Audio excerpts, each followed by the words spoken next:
इंदौर में पूर्व केंद्रीय मंत्री रविशंकर प्रसाद ने पूछा, राहुल किस मेरिट के आधार पर विपक्ष के नेता बने। रविशंकर प्रसाद ने ये बातें मीडिया से चर्चा में शनिवार को कही। वे यहाँ बिहार दिवस के उपलक्ष्य में वृहद बिहारी समाज के स्नेह मिलन कार्यक्रम में शामिल हुए हैं। पूर्व केंद्रीय मंत्री रविशंकर प्रसाद ने कांग्रेस के पूर्व अध्यक्ष राहुल गांधी के बयान की प्रतिक्रिया देते हुए कहा कि उनका ज्ञान भरा वक्तव्य आया है कि इस देश में मेरिट नाम की चीज सही काम नहीं करती। मैं राहुल गांधी से पूछना चाहता हूँ कि वे किस मेरिट से विपक्ष के नेता बनी।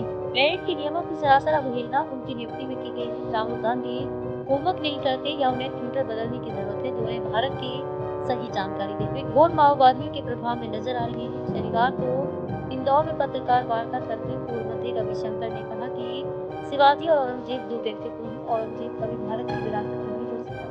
उन्होंने कहा कि कर्नाटक में मुस्लिमों को 4% आरक्षण देने के निर्णय से ओबीसी का हक मारा जाए। सुप्रीम कोर्ट के स्पष्ट निर्देश है कि उपासना पद्धति के आधार पर आरक्षण नहीं दिया जा सकता। औरंगजेब की कब्र हटाने के सवाल पर उन्होंने कहा कि इसका निर्णय राज्य सरकार लेगी। उन्होंने कहा कि कर्नाटक में मुस्लिमों को आरक्षण देना स्पष्ट कर रहा है कि कांग्रेस वोट बैंक की लालसा में अपना वजूद खत्म करेगी। उन्होंने चर्चित शाहबानो प्रकरण का भी उदाहरण दिया। जस्टिस वर्मा व बीते दिनों हाईकोर्ट द्वारा की गई कुछ टिप्पणियों के संदर्भ में उन्होंने कहा कि हम न्यायपालिका की निष्पक्षता के समर्थक हैं। मेरे कानून मंत्री रहते नेशनल जुडिशियल कमीशन बनाया गया था। इंदौर राय प्रसाद ने यह बिहार दिवस के आयोजन में बिहार निवासियों से भी मुलाकात की।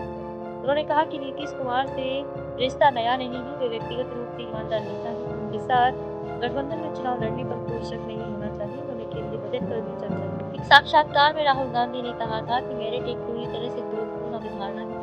कर्नाटक में मुस्लिमों के आरक्षण पर रविशंकर प्रसाद ने कहा कि इससे ओबीसी का हक मारा जाएगा। जज के घर बेहिसाब नकदी मिलने पर प्रतिक्रिया देते हुए उन्होंने कहा कि सरकार ही चाहती है कि न्यायपालिका निष्पक्ष हो।